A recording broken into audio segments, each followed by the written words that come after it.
Amo vocês. Boa noite, irmãos. Gente, dá boa noite direito, senão eu vou descer. Boa noite, irmãos. Oh, aleluia. Eu sei que vocês estão de máscara, mas dá boa noite para o pastor, pelo amor de Deus. É triste quando a gente fala boa noite. Vocês, boa noite, tá? Vamos responder, preparar. Aleluia. Glória a Deus pela vida de vocês. Que bom estarmos aqui, amém? Amém. Aleluia. Glórias a Jesus. Vamos orar, irmãos? Vamos fechar os seus olhos, vamos agradecer ao Senhor. Pai, nós estamos tão felizes por estarmos aqui, Senhor. Obrigado, meu Pai, pelas formas como o Senhor já tem falado, ministrado ao nosso coração, pela oportunidade que o Senhor tem nos dado de te adorar, de ministrarmos canções a Ti, de falarmos com o Senhor, de bendizermos o Teu santo nome, Deus. Obrigado, Papai, por tudo que o Senhor tem feito. Obrigado, Papai, por tudo que o Senhor já tem ministrado nos nossos corações. Nós realmente somos gratos por podermos estar aqui, por poder participar daquilo que o Senhor tem realizado, Deus. O que nós queremos te pedir agora, Senhor, se é que nós precisamos te pedir algo, mas é que o Senhor continue a falar conosco. Senhor, usa a minha vida, que eu não seja um problema aqui para que Teu Espírito Santo fale, mas seja um canal, e que o Senhor também encontre corações agora, que o Senhor abertos, com expectativas em ouvir o Teu Espírito Santo, em ser ministrados pelo Senhor, daqueles que estão nesse ambiente, daqueles que nos ouvem pela internet, Senhor. Derrama Tua unção nesse lugar agora, meu Pai, para louvor, honra e glória do Teu nome. Nós oramos em nome de Jesus. Se você crê, diga amém. Amém, irmãos.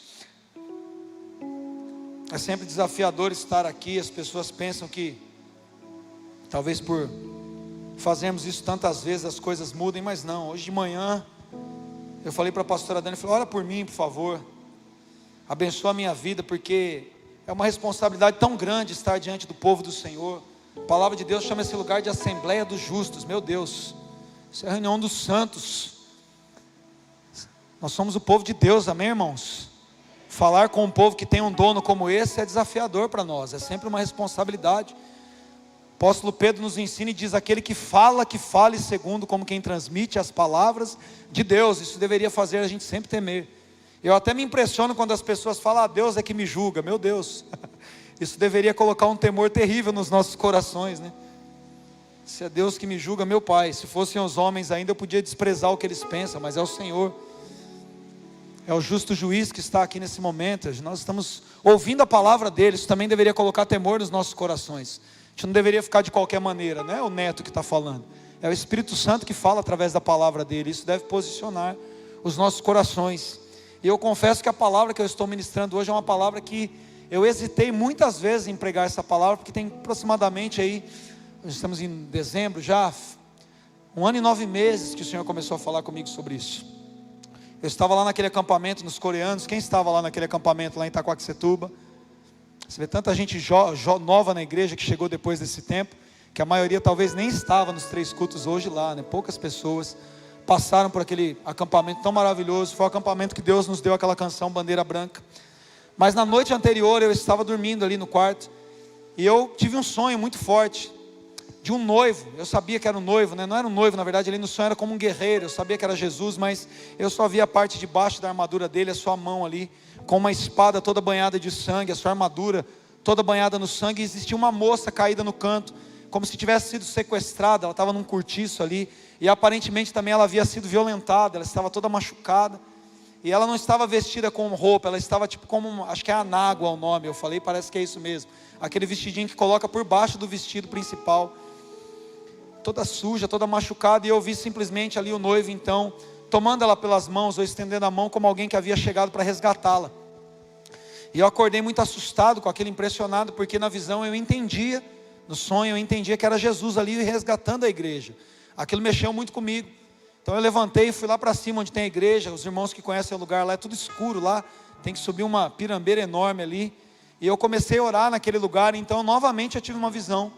Agora não era mais um sonho, era uma visão. Eu estava acordado orando, e eu vi como se eu estivesse com um amigo meu, um outro pastor também, terminando de construir uma igreja. A gente estava colocando as etiquetas de patrimônio ali, selando as coisas que pertenciam à igreja. E na porta da igreja tinha como que um grafite mais ou menos do tamanho dessa cortina preta aqui, tamanho desse painel, só que de pé.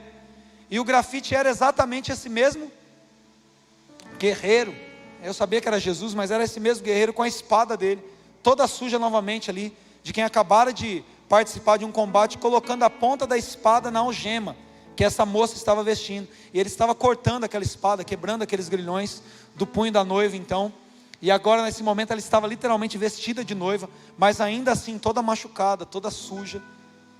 Ela havia sido abusada, ela havia sido violentada. E atrás do grafite, era um grafite muito real, atrás do grafite aquela cena de guerra, de prédios derrubados, de fogo e tal. Os meninos que gostam de jogo de guerra entendem bem o que eu estou falando. E eu lembro que eu comentava com esse pastor amigo meu. A gente acabava de construir uma igreja muito grande, muito bonita. Eu sabia inclusive que era uma igreja nossa, que era a Burnie que estava sendo construída ali. E eu sabia que ele estava participando daquele processo, ou seja, a igreja dele. É como se eu estivesse construindo a Burnie e ele estivesse construindo a igreja dele ali. E eu olhava para ele por 3 vezes no sonho, na visão eu falava, meu, esse grafite é muito real. Essa imagem é muito real. Essa imagem é muito real. Eu falava isso por 3 vezes, então eu voltava da visão. E Deus marcou aquilo no meu coração, de que nós estávamos então responsáveis por construir aquilo, que não era uma imagem apenas de uma visão, mas que era uma imagem muito real. E eu entendi que nós estávamos falando, não de um grafite real, mas de uma realidade que aconteceria entre nós.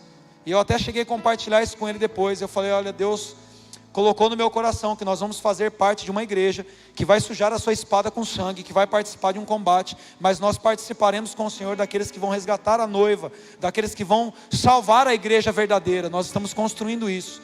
Falei, eu entendo como você estava comigo no sonho, você é responsável por fazer isso na sua cidade. Nas outras 2 vezes que eu preguei eu não lembrei disso, mas hoje eu li aqui o e-mail que eu mandei para mim. Eu tenho esse hábito, né? Quando eu tenho um sonho, uma visão, ou um sermão que Deus me traz de madrugada, eu escrevo e mando um e-mail para não perder isso mais. E eu achei aqui, porque no sonho, embaixo do grafite, tinha uma inscrição, que era Isaías 62, 11 e 12, que fala exatamente disso, que você não será mais humilhada, você não será mais abandonada, mas o próprio Senhor vai ser o seu marido, Ele é o seu resgatador. E isso ficou muito claro no meu coração, de que Deus estava chamando, convocando um exército. Se você ler a profecia seguinte em Isaías 63, você vai perceber que é aquele guerreiro que diz, eu estou com a minha veste salpicada de sangue, porque eu mesmo precisei executar a salvação. Então eu guardei aquilo no meu coração, irmãos, e passou um certo tempo. Por 2 vezes novamente eu tive a mesma visão, ou pelo menos algo parecido com a visão. Um dos dias eu estava aqui na oração, de terça a sexta, das 7 às 9, que você que não veio na oração ainda, você tem perdido uma grande oportunidade. Fica o meu convite, às vezes você consegue passar um pouquinho aqui antes para ir trabalhar, participe disso. Eu estava na oração, os irmãos sabem que a gente gosta de fazer um cafezinho, um chá e tal. Quando eu me levantei da oração aqui para ir pegar um café, eu abri os meus olhos para caminhar e eu tive uma visão novamente. Eu vi novamente a mesma mão, e ela estava na espada, mas a espada estava sendo desembainhada, ela não estava guardando a espada. Eu percebi que estava uns 10 centímetros para fora da espada, mas ela estava sendo tirada. E era a 3ª vez que eu tinha uma visão com essa espada então fora da bainha. E eu fiquei impressionado com aquilo de novo, e eu sentei para fazer a leitura. Às vezes eu paro para ler a Bíblia aqui, e nós estávamos lendo um texto que fala exatamente disso. Você, como um bom crente antigo, provavelmente conhece esse versículo que diz, maldito é aquele que faz a obra do Senhor relaxadamente. Quantos conhecem esse versículo? A maioria, acho que mais gente conhece, eu já ouvi falar isso. Não pode fazer a obra do Senhor relaxadamente, meu filho. É um versículo que está lá numa profecia de Jeremias. Eu queria que você abrisse comigo no capítulo 48, versículo 10. Provavelmente você não conhece a parte B do versículo. Eu também não me lembrava disso. Mas diz, maldito aquele que retém a sua espada do sangue. Se você colocar uma versão como a NVI, por favor, Luizinho, vai dizer, maldito aquele que impede a sua espada de derramar sangue, ou expressões parecidas com isso. Ela, maldito aquele que impede a sua espada de derramar sangue. Bom, a gente usa muito esse texto sobre fazer a obra do Senhor relaxadamente, quando a gente começa a dar uma ramelada na igreja, né? A gente fala, irmão, maldito aquele que faz a obra do Senhor relaxadamente. Não está errado. De fato, essa é a obra do Senhor também, participar daquilo que Deus está fazendo, alimentar os famintos, socorrer órfãos e viúvas. Isso é a obra do Senhor, e a gente vai ser considerado maldito se nós fizermos isso de qualquer maneira, porque inclusive Provérbios, Salomão diz que aquele que faz as coisas de maneira relaxada é irmão daquele que destrói. Nós não somos chamados para fazer as coisas de qualquer maneira. Mas especificamente nessa profecia, Jeremias está falando sobre aquele primeiro império em ascensão, o Império Babilônico, que é representado inclusive pelas visões que Daniel tem, e a visão que o próprio Nabucodonosor tem, de um império muito poderoso, a cabeça de ouro, aquele leão imponente. E esse império então está em ascensão aqui plena nesse momento, e Deus está usando ali Nabucodonosor, e todo o império ali caldeu para destruir várias nações, e para se tornar um império muito poderoso. Inclusive nesse momento aqui, tanto Judá quanto Israel já haviam sido aqui então levados como cativos para a Babilônia. E outras nações que até se alegraram com isso agora, estavam no rumo da espada de Deus, que nesse momento era a espada de Nabucodonosor. E essa profecia é contra Moabe, que era um povo que inclusive se alegrava com a queda de Jerusalém. E Deus agora então está dizendo para esses guerreiros que precisam participar desse processo: eu vou usar a espada de Nabucodonosor, e maldito é aquele que não fizer direito isso. Maldito aquele que impedir a sua espada de derramar sangue, que as suas espadas agora executem a sentença contra Moabe. E foi muito curioso, no mesmo dia que eu tive a visão, voltar e ler Jeremias aqui, exatamente falando disso.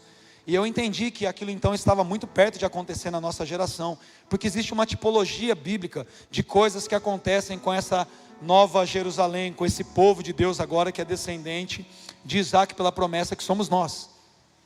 Quando nós entendemos um pouco de escatologia, quando nós entendemos um pouco mais dos sinais do tempo do fim, o que nós entendemos muito é sobre guerras. Sabe, irmãos, quando eu ouvi isso, eu fiquei: Deus, eu não estou entendendo bem o que está acontecendo, ou qual é o tempo. Deus então me levou lá para Mateus, no capítulo 16, nos versículos de 1 a 3, quando os fariseus ali, os saduceus, começam a interrogar Jesus, se quiser colocar na tela, e eles pedem para Jesus um sinal daquilo que Jesus está ensinando, mostrasse algo do céu, para provar que de fato ele era quem eles deveriam crer, enfim. E aí o versículo seguinte diz: Jesus porém respondeu: chegada a tarde vocês dizem, haverá um bom tempo porque o céu está avermelhado, e pela manhã hoje haverá tempestade porque o céu está de um vermelho sombrio. Sabeis na verdade discernir o aspecto do céu e não podeis discernir os sinais dos tempos? O Espírito Santo me conduziu a isso. Sabe, a gente como paulista, obrigado, irmão, Deus te abençoe, viu? Sua mãe é a mulher mais linda do mundo. Você é um garoto bonito assim. Se fosse puxar o pai, é meu filho, tá, gente? Então Jesus falou muito sério comigo em relação a isso, irmãos, sobre nós não compreendermos o que está acontecendo. E talvez esse seja um dos maiores problemas da nossa geração. Tal como esses homens que eram muito bons na agricultura, né, entendiam muito bem ali de plantio, de colheita, nós como paulistas, às vezes a gente sabe muito bem entender o que vai acontecer no dia, né? Hoje não era muito surpresa que ia chover, apesar de quem não prestou muita atenção pode ter sido apanhado pelo caminho. Como a gente sai de casa aqui em São Paulo para ir trabalhar, a gente já sai com blusa, porque está morrendo de frio, né? 6 horas da manhã, às vezes nem chegou o trem na luz, você já está tirando a blusa e suando, e está aquele sol terrível. Meio-dia na hora do almoço, parece que você foi para o Canadá almoçar, e na hora que você está vindo embora, você está debaixo de uma tempestade. É assim, estou na Amazônia, está chovendo aqui agora, e dependendo você fica preso. Então, o paulista talvez não seja muito bom para adivinhar os sinais dos tempos, mas quem mora num lugar onde o clima é normal, sabe exatamente como controlar isso. E esse povo sabia muito bem quanto tempo podia ficar na lavoura, o que precisava fazer, e Jesus usa isso para falar no coração deles. Vocês estão vendo o que está acontecendo, está na cara de vocês espiritualmente, vocês não estão despertando. E sabe, irmãos, nós estamos vivendo um momento em que nós precisamos ser despertados. Eu fico incomodado, mas demais nesse ano, como a igreja não percebeu o que está acontecendo. Sabe, é muito desafiador para mim nesse momento pregar, porque dá a impressão de que tudo que a gente fala às vezes tem um cunho político ou ideológico. Irmãos, eu não quero debater isso aqui no púlpito com vocês. Então, tanto faz para mim a sua preferência em relação a isso, e a minha também para você, tanto faz. Mas eu não estou usando a minha leitura política dos fatos, mas eu estou usando a minha leitura histórica, de alguém que estuda, de alguém que ama história, de alguém que vê a palavra. Nós antes pensávamos em guerras, né? Quem gosta, não sei quantos gostam aqui de estudar um pouco sobre guerra? Tem alguém que gosta de assistir filme, de conhecer um pouco da história? Esse é meu caso, eu sempre gostei muito disso. Até por ter sido um tempo militar também, eu fiquei um pouco mais curioso em relação à história de guerra, li alguns livros, fiquei curioso mesmo, fui buscar um pouco mais. Estudei bastante antropologia cultural, estética de cultura de massa. Como eu sou comunicólogo, a gente estuda muito, porque na guerra a gente aprende muito sobre comunicação. Então eu sempre me interessei muito. E quando a gente estuda a história do povo de Israel, quando a gente estuda a nossa história, a história bíblica, a gente aprende muito sobre guerra. Então, irmãos, nas primeiras guerras que nós tivemos, nas 2 primeiras, principalmente na segunda, nós já percebemos que os poderes foram migrando de uma era bélica para uma era de informação. A Segunda Guerra foi a guerra que mais trouxe avanços na comunicação, inclusive a internet vem desse tempo. Se você tiver um pouco de preguiça de estudar mais a fundo a literatura e tal, você pode ver de repente até um documentário ali na Netflix, tem recuperação de imagens da Segunda Guerra Mundial. Não sei se alguém já assistiu isso.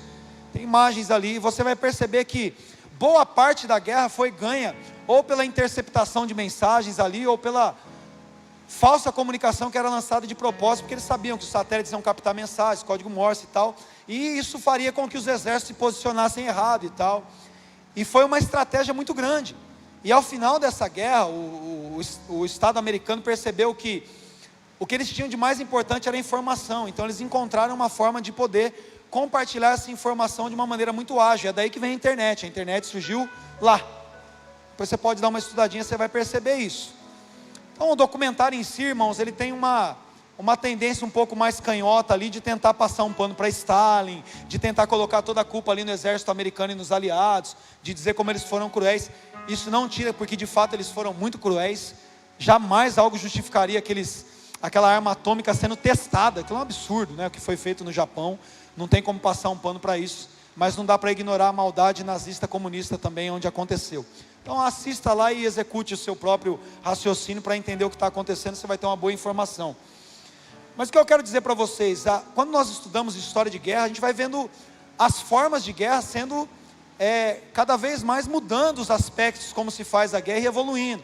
Então lá atrás você tinha lá os combates medievais ali, corpo a corpo, homem a homem, espada, arco, né? Você estava assistindo com o João de novo ali 300, as batalhas navais, os caras usando arco e flecha, enfim, e as táticas e as técnicas de guerra são incríveis. Mas quando a gente vai migrando a guerra, irmãos, já vem a era da pólvora, a coisa começa a mudar, depois vem uma era nuclear de guerra, e agora, irmãos, nós estamos numa era de disruptiva informação. As coisas acontecem no campo do intelecto. A gente está migrando para uma era que não vai ter nem dinheiro de papel mais, que o dinheiro vai ser virtual, que os relacionamentos são virtuais. Irmãos, a guerra também é virtual, ela é baseada em informações. O que acontece basicamente numa guerra? Basicamente, uma nação pode ascender e melhorar então a sua condição de riquezas, de recursos, tornar outras nações subservientes a ela ali, aquela nação que reina, fazer povos escravos, fazer povos completamente dependentes dos recursos que estão nas suas mãos. As nações que não têm recursos vão perder a guerra. Quem tem o petróleo, quem tem o poder ali do minério, quem tem o poder ali de todo tipo de insumo necessário, de alimentos. É o que acontece em guerra. Estuda a história da guerra que você vai entender o que eu estou falando. Quem domina os canais ali portuários, quem domina as maiores frotas aéreas e de navios, esses caras vão ganhar a guerra. Esses caras vão ter estratégia na mão. Hoje, na minha ótica, no meu raciocínio, você fica livre para discordar, nós estamos no meio de uma guerra. Falando da humanidade, para mim nós já estamos no meio da terceira guerra, a gente está vendo a coisa acontecer. E o que me impressiona é que as pessoas não percebem. Se você olhar números e estatísticas de quantas pessoas morrem no meio de um combate, olha lá quantos americanos, por exemplo, morreram na guerra anterior. Veja quantos cidadãos americanos morreram agora no meio de uma pandemia. Preste atenção nos números. Veja como algumas economias despontaram. A Alemanha, na verdade, ela só originou ali a Segunda Guerra e acreditaram na ideia de Hitler, porque eles haviam sofrido sanções terríveis na Primeira Guerra. O orgulho deles havia sido tocado, então eles encontraram um nacionalista ali, um cara patriota, aquela coisa toda, e eles abraçaram a ideia de Hitler por isso, porque eles estavam ali em bancarrotas, economicamente completamente destruídos, e eles acharam um maluco lá que podia colocar eles no mapa de novo. E hoje nós estamos vivendo um momento, irmãos, de que a coisa está na cara de quem quiser ver.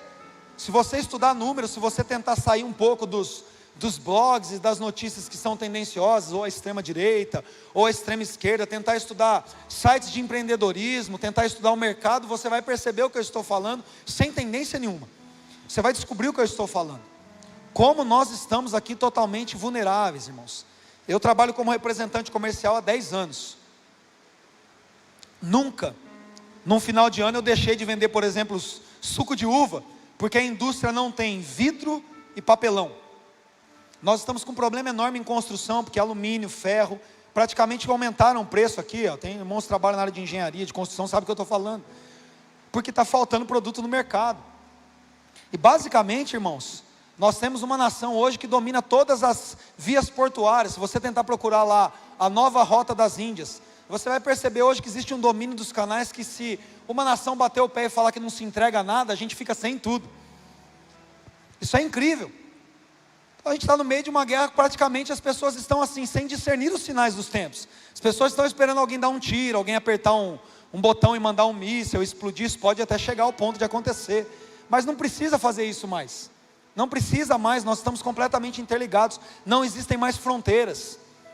O que Roma começou a fazer lá atrás, irmãos, e Roma é o último dos impérios, o que as pernas de ferro começaram a fazer atrás lá, agora os dedos de barro e ferro estão continuando. E eu vivo para esperar aquela pedra que não foi cortada por mãos humanas e que vai despedaçar esse império que vai receber toda a glória, amém? Quem lê a Bíblia sabe de quem eu estou falando. Eu vivo por esse dia, mas nós estamos no meio de um problema muito sério, e nós parece que estamos dormindo. Isso me incomodou demais, porque o Senhor trouxe essa revelação ao meu coração, e eu sou responsável por falar sobre isso. Jesus fala que um pouco antes da sua volta nós ouviríamos falar de guerra e de rumores de guerra. Em cada tempo mais essas coisas se encurtam, irmãos. Antes a gente via lá a guerra do Golfo Pérsico, aí demorava anos e anos para a gente ver alguma outra coisa. Agora, irmãos, é mês após mês. Aconteceu lá de matar um general iraniano lá, depois de um mês você nem lembrava mais que o cara morreu, porque já aconteceu outra coisa. E quando mataram aquele general do Irã, você já esqueceu lá do norte-coreano. A coisa muda assim, você não sabe nem o que está acontecendo. Daqui a pouco vem um vírus, daqui a pouco a briga é contra outro. Você não consegue mais nem entender a dimensão das dores de parto. É como se a mulher estivesse ali nas suas últimas contrações. Isso é um sinal bíblico de final de tempos, como alguém que está para dar à luz. E me parece que a igreja está dormindo. Me parece que nós como igreja não estamos atentos. A gente ficou um tempo sem reunir a igreja aqui por causa de flexibilizações e de sanções. Parece que a gente não entendeu, a gente achou que isso era só normal, é só um vírus, é só mais uma coisa. E mal voltou, irmãos, parece que a igreja não voltou despertada. A igreja agora vai voltar de novo, né? A igreja voltou a fazer agenda, evento, se programar com as suas coisas, com as coisas dos homens. Parece que a gente não entendeu ainda, eu digo de uma maneira ampla, como se organizar para viver esses próximos dias. Isso me incomoda demais, porque de alguma forma a gente quer parecer que vai conseguir sair ileso dessas coisas. De alguma forma parece que a gente quer convencer a nossa mente de que isso não vai nos atingir, de que a gente vai conseguir ficar dentro de casa numa boa e que isso não vai tocar a gente. E é aí que repousa o perigo. Porque quando existe uma guerra, nós somos chamados para participar dessa guerra. Abre comigo lá em Juízes no capítulo 7, eu não sei quantos conhecem a história de Gideão. É uma história que começa no capítulo 6. Eu vou esticar um pouquinho mais hoje, irmãos. Posso esticar um pouquinho mais? Vocês me dão mais uns minutos aí? Eu não quero correr com isso. Gideão no capítulo 7, ele já tem convicção, então ele já convocou ali soldados, e 32 mil homens se apresentaram para guerrear. No entanto, no versículo 3 do capítulo 7, a palavra de Deus traz para ele uma palavra dizendo, apregou, pois, aos ouvidos do povo, dizendo: quem for tímido e medroso, volte e retire-se da região montanhosa de Gileade. Então voltaram do povo 22 mil e 10 mil ficaram. Meu Deus, quando eu leio essa passagem, na verdade eu penso que esses 22 mil são bastante corajosos. Por quê? Imagina você estar no meio de 32 mil soldados e o líder vem e fala: quem tiver com medo e tiver borrado as calças já pode ir para a casa da mamãe. 22 mil homens falam: amém, eu estou indo embora. Mas os caras são corajosos demais, porque eu, até se tivesse com medo, tinha ficado ali. Não, estou de boa, não estou com medo não. Vou dar meu braço a torcer e falar que eu sou um tanga frouxa agora e vou embora para cá. Não vou ficar aqui, estou firmão. A perna está tremendo ali, mas eu estou aqui. E eu sei que Deus sabia que tinha esses caras assim também. Então ele fala: agora Gideão, faz o seguinte, depois vocês podem ler a história, eu amo essa história de Gideão. Faz o seguinte, leva esses homens agora para o lago que tem aqui. Geograficamente o que acontece aqui, irmãos, é o seguinte: eles estão sobre a montanha de Gileade, do outro lado está o exército midianita, que não dá para se contar. E esses 10 mil homens agora então são levados a um lugar onde eles podem beber a água, tendo os olhos fixos no inimigo. Deus fala: manda esses homens beberem água. Então 9.700 homens soltam as espadas ali e falam: uxa, estou morrendo de sede mesmo, e toma água ali de qualquer jeito. Mas apenas 300 homens ali, como diz a palavra, lambem a água como cães, ou seja, eles não soltaram a espada, e eles não perderam o foco de onde estava a batalha. Isso nos ensina muito sobre guerras, porque guerra serve justamente para dizer quem primeiro está com medo, quem vai se acovardar, mas em segundo ponto, quem não perde o foco da batalha e quem tem consciência do tempo em que está, de que não é tempo de largar a espada, de que é tempo de ter foco naquilo que está acontecendo.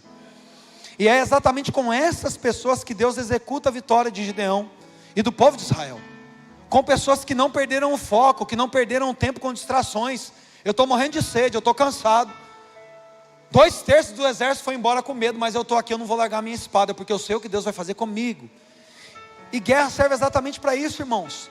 Tempo de guerra serve não só para a comunicação avançar, não só para melhorias acontecerem, mas serve para que nós mesmos entendamos se nós estamos focados naquilo que está acontecendo, Se Deus de fato pode olhar para você e para mim e falar, com esse eu tenho condições de contar. Esse eu posso usar para fazer aquilo que eu preciso fazer nessa geração. Esse está apto e pronto para fazer a minha obra. Porque é sobre isso que nós estamos falando, irmãos. É claro que eu não estou falando aqui que ninguém vai ter que pegar a espada e sair matando ninguém que pensa diferente. Ah não, esse irmão aqui está pregando contra a família, está pregando a favor de infanticídio, ele está na igreja, mas ele é a favor da descriminalização das drogas. Deixa eu pegar minha espada e matar esse desgraçado aqui, ainda que seja verbalmente. Vou fazer um textão na internet e vou sair arrumando treta com todo mundo. Não é isso, irmão, sejam sábios, por favor. Eu não estou falando dessas coisas. Eu estou falando de termos uma mente sã. Eu estou falando de pessoas convictas de que exército pertence, de quem é o seu general, de qual é a bandeira que nós fincamos e proclamamos. O exército do Senhor. Joel no capítulo 3, se você quiser abrir comigo, Joel no capítulo 3, nos versículos de 9 a 11, falam sobre esse exército, falam sobre esse tempo que nós estamos vivendo. Nós amamos a profecia de Joel que diz, nos últimos dias derramarei do meu espírito sobre toda a carne. Quantos amam essas profecias? Eu gosto demais dela. Os vossos filhos e as vossas filhas profetizarão, os vossos jovens terão visões, os vossos velhos terão sonhos, até sobre os vossas servas e os vossos servos derramarei do meu espírito. Aleluia, meu Deus, eu amo isso. Mas nessa profecia diz assim, ó, proclamai isto entre as nações, apregoai guerra santa, e suscitai os valentes, chegam-se e subam todos os homens de guerra. Forjai espadas das vossas relhas, de arado e lanças das vossas podadeiras. Digo fraco, eu sou forte. Olha só, o Espírito Santo que é derramado sobre nós, ele nos capacita a entrarmos nisso. Até se você pensar, não, mas eu sou muito fraco ainda, tudo que eu tenho é uma foice, tudo que eu tenho é uma tesoura. Deus está dizendo para você, é com essas coisas que eu coloquei nas suas mãos, que eu vou fazer de você um guerreiro e uma guerreira poderosa para combater o meu combate, para assumir uma posição naquilo que eu estou fazendo, irmãos. Deus quer usar as nossas vidas para fazer exatamente aquilo que Ele tem que fazer. Quando João Batista vem, irmãos, ele está preparando o caminho para a primeira vinda de Jesus. A profecia de Isaías diz para que ele fizesse terrenos planos, para que o coração das pessoas fosse preparado, para que o arrependimento fosse pregado, porque Jesus viria. E na primeira vinda, Jesus não vem para condenar o mundo. Jesus vem como um cordeiro para salvar o mundo, amém? Jesus vem para derramar a sua vida, como um cordeiro mudo, ele não abre a boca. Ele é acusado, mas não se defende. Ele é perjuriado ali, mas ele não responde àqueles que zombam dele. Ele é emudecido, vai para a cruz, até que então ele dá o único brado que ele precisa dar, que é tetelestai, está consumado. Mas a partir desse momento, irmãos, Jesus se prepara para uma segunda vinda, amém? Quantos creem nisso? E nós então somos a segunda geração de João Batista, mas nós não estamos mais profetizando a vinda de um cordeiro. Nós não estamos mais profetizando a vida de um cordeiro mudo que vem para ficar quietinho, para morrer. Não, ele já fez isso. Nós estamos profetizando a vida de um leão que vem para julgar as nações. Nós estamos profetizando a vinda de um rei que vem com a espada na sua boca para destruir o acusador, para destruir definitivamente o inimigo. E ele tem um exército ao seu lado. Ele tem pessoas que estão pleiteando a mesma causa, que estão envolvidas na mesma batalha. Ele tem pessoas que banham as suas espadas no sangue ao seu lado. E Deus está nos despertando para isso. Deixa eu te dizer uma coisa, logo que eu disse que não é para você pegar uma espada física, nem uma arma, nem para sair entretando com ninguém, não é disso que nós estamos falando. Nós estamos falando de posicionamento, de conhecer a sua espada, de posicionamento de entender quem você é, de quem nós somos, de pessoas que entendem que quando pegam essa Bíblia, aqui em Hebreus no capítulo 4, no versículo 12 diz, ora, a palavra de Deus é mais cortante do que uma espada de 2 gumes, ela é poderosa, ela é uma ferramenta espiritual, como diz Paulo aos Efésios, no capítulo 6, nos versículos 10 até o 18, quando ele fala de uma batalha, ele diz, olha irmãos, abre por favor em Efésios 6, no capítulo 10, no versículo 18, não dá para a gente ler todos os textos, mas esse dá. Diz assim, quanto ao mais sede fortalecidos, ou seja, que o fraco diga, eu sou forte no Senhor e na força do seu poder, e se revistam de toda a armadura de Deus, para poderdes ficar firmes contra as ciladas do diabo, porque a nossa luta não é contra carne e sangue, a nossa luta é contra principados e potestades, contra dominadores deste mundo tenebroso, contra forças espirituais do mal nas regiões celestes. Irmãos, presta atenção numa coisa, com todo respeito aos meus irmãos aqui, o Erneudes que é chefe, o Samuca aqui que é confeiteiro, se nós lermos o texto que está falando agora, vai falar para a gente colocar capacete da salvação, couraça da justiça, cinto da verdade, calçado do evangelho da paz, escudo e uma espada do Espírito. Isso é roupa de confeiteiro? Deus está falando para a gente colocar capacete, cinto e tudo para a gente fazer pão? É assim que você se arma lá? Não é, né?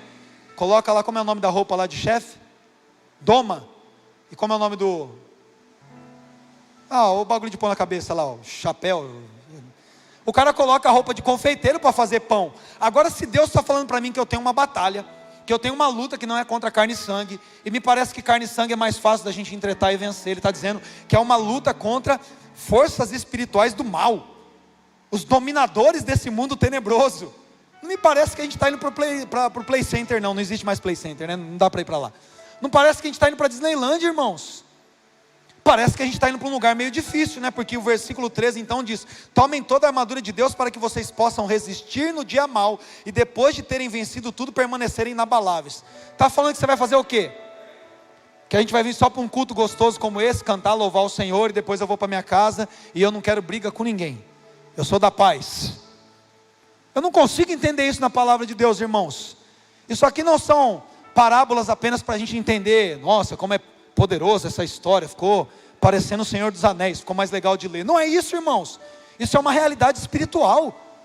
O Senhor está usando a vida do apóstolo Paulo para falar que o negócio é feio, que a gente tem briga para enfrentar, que nós temos inimigos poderosos que estão contra nós, contra a igreja, e esses inimigos estão estabelecidos no nosso meio, irmãos.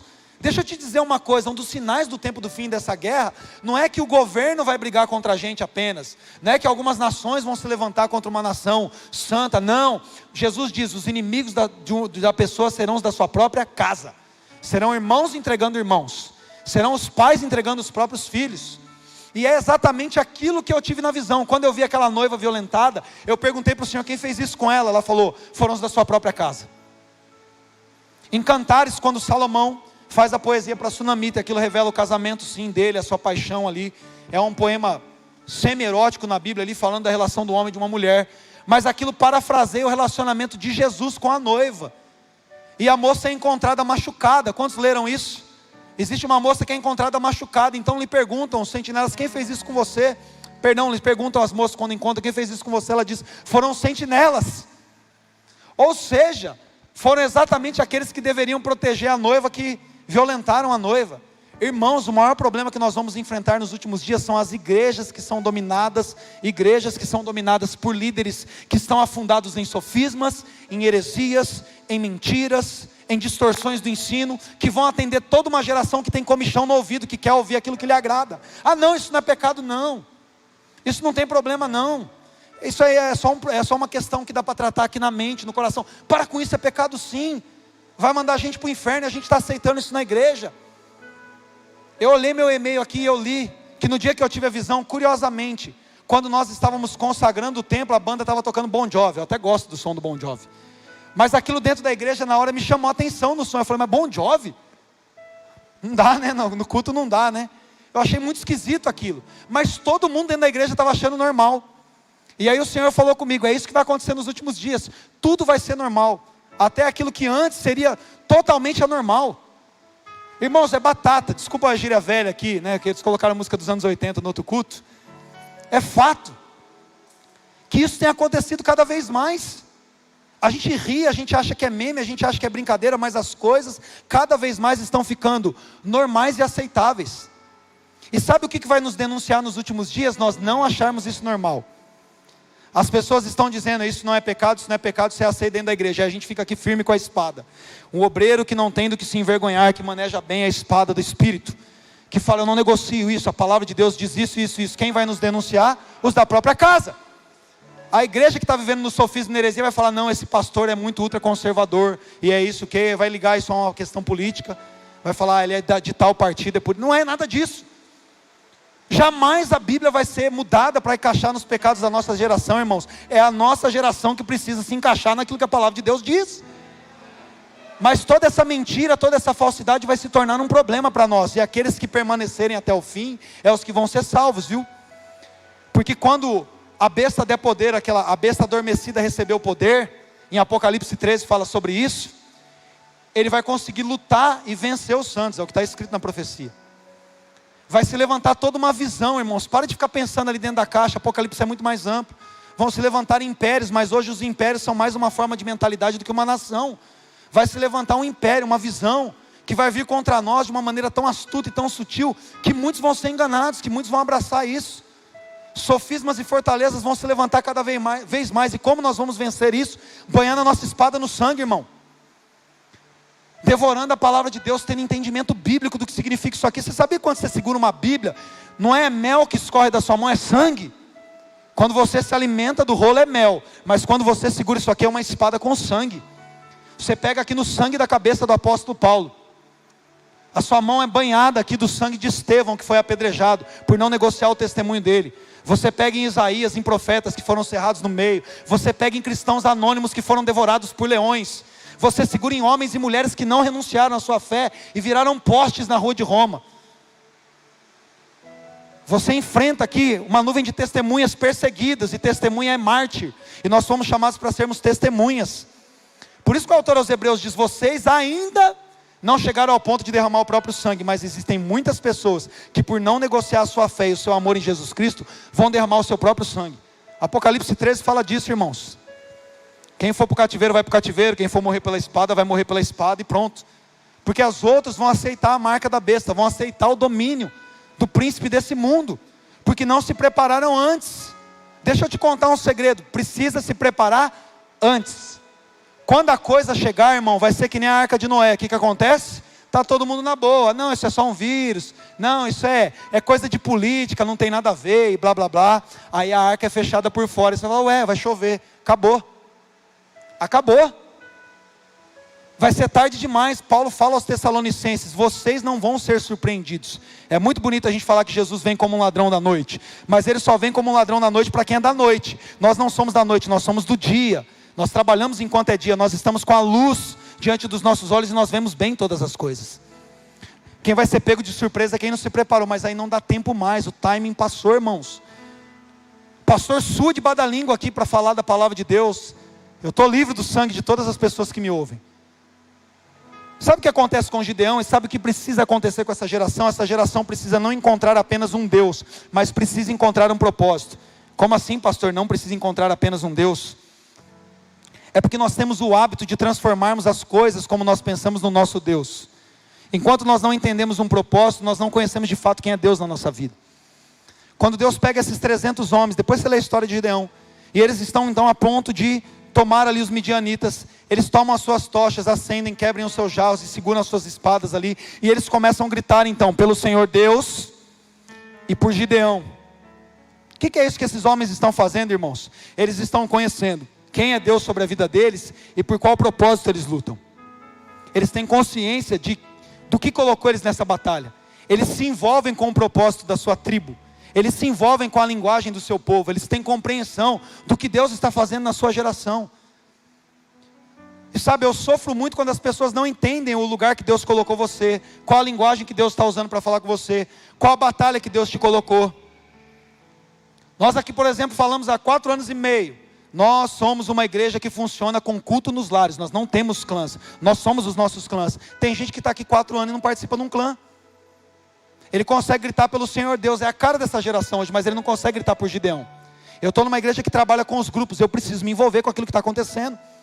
Eu preciso segurar a tocha com os meus irmãos. Eu preciso quebrar o jarro com os meus irmãos. Porque Deus vai usar pessoas que são alinhadas num propósito.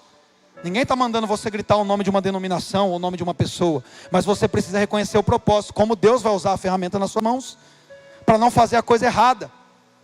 Quando Joel fala desse exército, ele fala: um exército que anda enfileirado, todos conhecem e não saem das suas posições. O exército de Deus não é desorganizado, o exército de Deus é organizado, irmãos. E se você não se alimenta da palavra que Deus está te dando, do púlpito onde você está, irmão, você é da Assembleia de Deus, está me assistindo? Na sua igreja não pode barba, não pode tatuagem, não pode ser o quê, Deus te colocou aí, funciona aí, para de querer ser melhor do que os outros. Deus tem uma linguagem para você funcionar aí. Você está aqui numa igreja que trabalha com um grupo de mulheres, você é mulher, você precisa funcionar nisso, para entender o que Deus está falando com as mulheres, porque senão depois Deus quer usar as mulheres para alguma coisa e você está fora. Tem um trabalho aqui que chama Inflood para os adolescentes. Meu Deus, o trabalho cresceu, começou esse ano no meio da pandemia. A gente tem quase 40 adolescentes que estão aprendendo a palavra, estão amando cada vez mais o Senhor. Você tem um filho adolescente em casa e arruma tudo, ele não está aqui. A porta da arca fecha, gente. A igreja está funcionando. A igreja cresce aqui, glória a Deus por isso. Ano que vem nós vamos começar a construir em nome de Jesus a nossa igreja. Mas irmãos, deixa eu te contar uma coisa. Eu estou abrindo associação educacional. eu estou abrindo ONG disso, onde daquilo. Eu não confio que esses CNPJs, como nós conhecemos de igreja, vão durar por muito tempo. E se a gente meter uma igreja ali com a placona lá, Igreja Batista, próximo governo que virá, que vai odiar, a gente fecha isso aí. Nós precisamos discernir o tempo, irmãos, senão nós somos pegos de surpresa. Nós vamos funcionar muito mais no nosso trabalho missionário, em alcançar famílias, em dar educação de qualidade, apoio psicológico, e trabalhar, e nós vamos nos reunir no domingo ali, nos porões, para adorar a Deus. E se você não estiver envolvido numa casa, se você não tiver um grupo ali que você está ganhando para Jesus discipulando, você vai ficar fora do bonde, irmão. Ouçam os profetas. Eu falei isso para alguns pastores aqui, os pastores acham que eu sou escatológico demais. Glória a Deus por isso, sou mesmo. Eu vivo pelos tempos do fim. Minha vida já entreguei, já a hora que Deus quiser me levar, eu estou tranquilo. Eu vivo para isso, irmãos. Agora eu não vou colocar minha espada na bainha e falar, não quero guerra não. Que não quero o quê? Eu quero morrer com a minha espada na mão, lutando pelo Senhor. Não há glória entre os covardes não, irmão. Deixa eu te falar uma coisa, os meninos que ficam em casa morrem iguais os soldados que vão para a batalha, se o exército inimigo vencer. Então quem vai para casa e fala, mãe, esquenta um todinho para mim no micro-ondas, vai morrer de uma maneira covarde. Não participou do que Deus está fazendo. E se você não domina bem a palavra de Deus, se você não consegue sentar com o herege para provar para ele o que é a palavra de Deus, você é um guerreiro covarde. Deus não quer que você seja esse que volta para casa. Eu não estou aqui para dizer para você, você está com medo ou tímido, vai embora. Pelo contrário, eu estou dizendo para você, faça da sua relha ali, faça do seu arado uma espada. Digam àqueles que se sentem fracos nessa noite, eu sou forte. Eu estou aqui como um profeta do Senhor para profetizar sobre um montão de ossos, que haja vida. Que o Espírito Santo sopre nesse lugar, irmãos. Eu estou aqui porque eu creio que a palavra de Deus está se cumprindo. Eu estou aqui porque eu amo a vinda do Senhor. E deixa eu te falar uma coisa, só vai para o céu quem ama a sua vinda. Esse é o segredo do que o apóstolo Paulo diz em 2 Timóteo capítulo 4, a partir do versículo 7. Ele diz, olha, quanto a mim, eu já sei que o tempo da minha partida está perto, se aproxima. Eu tenho uma convicção, o que eu fiz? Qual que é a primeira coisa que Paulo diz? Vocês leram a Bíblia, irmãos? O que Paulo diz? Eu lutei o bom combate. Que coisa, né? Que exemplo mais curioso que Paulo usa, né? E a gente conhece a história de Paulo. Ele fala, eu completei a minha carreira e eu guardei a minha fé. Aí Paulo fala, então, agora para mim está reservada a coroa da justiça, mas não somente para mim, mas para todos aqueles que amam a sua vinda. Coroa da justiça é para quem ama a volta do Senhor. E deixa eu te dizer uma coisa, quem ama a volta do Senhor apressa a sua volta. Quem apressa a volta do Senhor é quem desembainha a tua espada e mancha ela com sangue. É quem paga o preço por ser fiel. É aquele que persevera até o fim. É aquele que considera a sua vida como nada pelo prêmio da salvação. É aquele que ama o dia do Senhor, então entrega a sua vida derramada já na presença dEle. Não tem outro sentido para viver, irmão, se não for para amar essa palavra. Para ser reconhecido como a seita dos nazirenos, os do caminho, os cristãos, os que seguem a Jesus de Nazaré. Se nós não estivermos de um lado posicionado, combatendo sofismas, eu garanto para você, que nós vamos estar do outro lado sendo levados por todo o vento de doutrina. E é o que mais tem acontecido na minha geração. Por causa de uma preferência política, tem aceitado coisas que jamais um cristão deveria aceitar.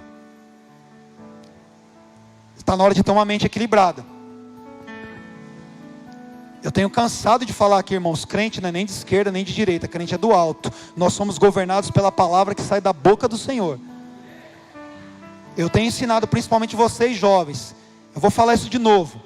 A direita, como nós conhecemos, é mentirosa, é hipócrita, é um bando de gente falsa que representa uma igreja antiga, que não tem compromisso com nada, falam que são crentes, mas passam longe de ser crente. Roubo, propina, mesma coisa. Agora a esquerda, você dizer que é esquerda, você está enganando um caminho muito pior, irmão. Movimentos não representam a palavra de Deus. O único movimento que representa a gente é cristianismo. É o único movimento. Você deveria odiar da mesma forma os políticos de esquerda como você odeia o de direita. Eu os odeio igualmente naquilo que eles fazem nas suas práticas que não representam os nobres dessa terra. Os meus olhos estão nos nobres da terra. Os meus olhos estão nos profetas do Senhor. Os meus olhos estão nas palavras daqueles que amam o Senhor e têm pagado um preço muito caro por declarar isso. Você deveria abrir os seus olhos, os seus ouvidos espirituais e pedir para Deus isso. Deus, me desperta, eu estou dormindo entre os mortos. Eu estou aceitando, em nome de justiça social, me tornar um justiceiro de movimento político. Isso é uma idiotice. Nós não fomos chamados por isso. Nós fomos chamados para sermos cidadãos celestiais. Você já tem um reino, você já tem uma embaixada para representar. Você não é do Brasil. Você é da Jerusalém que desce do alto, amém? Pelo menos eu sou de lá. Então eu já represento um rei. As coisas como nós conhecemos, irmãos, serão desfeitas. Está na hora da gente despertar. Está na hora da gente militar pelas pautas do céu. Paulo diz isso aos Filipenses. Vocês, porém, militem pela fé evangélica que foi entregue aos santos. É essa a nossa militância. É pela fé. Tem que votar, tem que exercer direito. Posso falar disso agora que já passou a eleição. Então ninguém pode falar que eu estou defendendo alguém. O que aconteceu já aconteceu.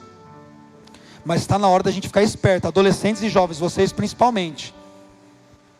Vocês foram chamados por Jesus porque vocês já venceram o maligno e são fortes. Não permitam que as coisas do maligno dominem os seus corações. Vai ter mestres e mais mestres atendendo as coceirinhas no ouvido, dizendo que isso não é pecado, que isso não tem problema, que isso é assim mesmo. Pode ouvir isso, pode fazer isso. Esse tipo de sexualidade é normal, é uma tendência. Em nome de Jesus, não entrem nisso. Não entrem nisso. Deixa eu te falar uma coisa. Para Deus e para a Bíblia, não tem como eu defender uma cor ou outra cor. Para Deus não existe raça, Ele quebrou a inimizade, Ele fez um povo só. Quando eu defendo uma cor ou outra cor, eu estou indo contra a palavra de Deus, isso é loucura. Quando eu defendo gêneros, eu estou indo contra a palavra de Deus, porque em Cristo não há nem homem, nem mulher. A circuncisão judaica não serve nos tempos bíblicos, porque a nossa circuncisão é de coração. Por quê? Porque a circuncisão judaica só atinge homem, e a mulher é desprezada. Em Cristo não, a circuncisão é no coração. Não tem diferença de sexo, não tem diferença de povos, irmãos. Nós defendemos uma palavra pura, perfeita, onde não há acepção de pessoas, onde não há pessoas melhores ou piores, onde existe uma preocupação em cuidar dos pobres da terra, indiferente da cor da pele deles. Se há alguém que está sofrendo com pobreza, é ali que a igreja precisa atuar. Ele pode ser preto do cabelo enroladinho, ele pode ser branco do olhinho verdinho. Se ele é um pobre, ele precisa ser cuidado, irmãos, amado da mesma forma, porque Deus não nos olha pelo tom das nossas peles. Eu conheço uma canção, Colored People, do Digital, que eu amava essa canção, que ele fala que se você estivesse um dia só na pele de um homem negro e cego, você entenderia que as nossas cores não significam nada, são só uma paleta do artista celeste. Deus que fez isso, é lindo olhar isso. Essa igreja é a igreja que mais tem as irmãs do cabelo cacheado aqui. Está vendo mais duas, né? Cadê? Está vendo mais duas. Natália e Emília aí adotaram 2 crianças aí, vem essa semana aqui. Semana que vem eu apresento as meninas. Glória a Deus por isso. Eu tenho orado por isso, irmãos, por um espírito aqui de entender o que é adoção. Muitos casais aqui precisam adotar crianças. Depois você fica reclamando, é que casal homossexual está adotando. Você não adota, a culpa é sua, vacilão. Você podia adotar e vai brigar? Pelo menos a criança está tendo um lar. Se você fizesse isso, você não precisava nem falar nada. Você estava fazendo, entende? É fácil ficar falando, fazendo briguinha na internet. O difícil é tirar a espada e manchar de sangue. Deus vai despertar um povo aqui sábio, irmãos, porque eu estou dando a minha vida para construir uma igreja que ama o Senhor. Uma igreja que vai sujar a espada de sangue. Uma igreja que vai resgatar a noiva. E você vai fazer parte disso em nome de Jesus. Eu não estou trabalhando para levantar um exército de covardes, irmãos. Eu não estou trabalhando por isso. Eu estou trabalhando aqui porque eu amo o Senhor. E eu sei que vocês amam o Senhor. Nós amamos o Senhor. Nós vamos nos envolver com aquilo que é importante para o Senhor. Eu tenho orado aqui para Deus destruir sofismas e fortalezas com as armas espirituais, com a palavra de Deus. Por favor, ame a palavra de Deus. Você não precisa concordar com nada do que eu estou falando, sem ir para a palavra de Deus, por favor. 1 Tessalonicenses, capítulo 5, 20 diz: não despreze a profecia, mas coloque as coisas à prova. Lê na palavra de Deus. Se você achar algum erro em mim, me liga: pastor, você falou uma coisa, eu não concordo, eu vou ter prazer em discutir com vocês. Pode ser um bom bereano. Não quero que você seja um ateniense. A igreja ateniense já está aí, está cheia de ávida pelas novidades. O que está acontecendo agora? Qual que é a moda? Vamos lá. A moda agora é isso. Vamos lá, vamos lá. Não quero que você seja assim. Eu não quero caminhar com alguém assim. Nós somos conservos. Eu quero caminhar com gente que ama a palavra de Deus. Com gente que fala para mim: pastor, você falou um negócio ali, mas eu li e não entendi. Por favor, faça isso comigo, me ajude. A gente pode entender junto. Eu não sou Deus, eu sou um homem. Tem muita coisa que eu falo aqui que não, de repente não se aproveita. Joga fora, faz essa gentileza para mim. Se você puder me ensinar alguma coisa, me ensina. Vou ficar feliz por você me ensinar algo. Mas não aceite as coisas, irmãos. Não sejam levados por ventos de doutrina. Deus nos deu dons, talentos e ministérios para que a igreja seja perfeita. E se você não funcionar, tem alguém que está deficiente do seu lado, porque você guardou a espada na bainha. É difícil, irmãos? É claro que é difícil. Claro que é difícil. Mas tem gente guardando a espada na bainha: não, prefiro não me envolver com isso na igreja, porque vai dar muito trabalho. Aí você vai falar para a mamãe fazer todinho, para você ficar assistindo Netflix em casa, e você acha mesmo que você vai participar depois da glória do Cordeiro? Para com isso. É difícil mesmo, você acha que é fácil? Irmãos, eu nunca passei por tantas batalhas na minha vida como eu estou passando esse ano. Tem sido o ano mais difícil da minha vida em todos os aspectos. Na saúde, nas finanças, nos relacionamentos. Desafios que eu tenho enfrentado no meu casamento. Coisas do inimigo mesmo vindo contra mim. Desafios que eu tenho enfrentado para saber pastorear um filho adolescente, uma menininha, que tem todos os desafios. Tem sido difícil demais para mim. Com a igreja, com pandemia, com recurso financeiro. Com gente me alfinetando para pegar meu coração ali. Mas eu tenho encontrado graça no Senhor. Isso tem me feito ficar mais perto dEle. E eu não vou me omitir. Eu não vou me omitir. Quanto mais se intensifica a batalha, mais eu quero. Eu quero chegar no final da minha vida falando: eu lutei o bom combate. A minha vida não foi inútil. Se eu viver até os 40, até os 50, até os 60, até os 100, eu espero que Jesus volte bem antes disso. Podia voltar amanhã. Mas eu vou ter consciência de que eu fiquei firme com a minha espada. E eu quero que você tenha essa convicção, irmãos. Em nome de Jesus, isso é muito sério. Isso é uma das palavras mais importantes que eu tenho pregado na minha vida. Isso é muito sério, irmãos. Maldito é aquele que faz a obra do Senhor relaxadamente. Maldito é quem impede a sua espada de derramar sangue. É no meio dessa batalha que você vai vencer as suas fraquezas e você vai conhecer a força do Senhor na sua vida. Sabia disso? Talvez você está se achando fraco porque você ainda não olhou para o Senhor e falou: eu sou forte. Você pode estar tremendo as pernas de medo aqui, irmão. Deus está falando para você: pega seu rastelo aí, sua foice, faz uma espada com esse negócio aí que você vai ver o que vai dar. Fecha seus olhos, abre o seu coração para o Senhor, fale com Ele. Peça isso para o Senhor, fala: Deus, me desperta, Senhor. Eu tenho dormido meu sono entre os mortos, eu estou aceitando tudo. Eu estou sucumbindo em heresias, em mentiras. Desperta a minha mente, pede isso para Ele. Tira de mim o medo, tira de mim a preguiça, Senhor. Eu sei que eu canto super bem, mas eu prefiro não me envolver com isso aí do louvor. Não vai dar muito trabalho, vai ter que ensaiar. Eu sei que eu podia estar sorrindo, recebendo as pessoas na porta, mas vai ter escala demais, vou ter que ir demais, vou ficar em casa. Para com isso. Eu sei que eu falo tão bem, mas eu não estou indo evangelizar na minha rua. Para com isso. Eu gosto de fazer comida, de receber as pessoas, mas não tem um clã na minha casa ainda. Para com isso em nome de Jesus. Entenda o que Deus colocou na sua vida, nas suas mãos. Apresenta a sua espada para Ele agora. Fala: Senhor, eu vou combater esse bom combate. Fale com o Senhor.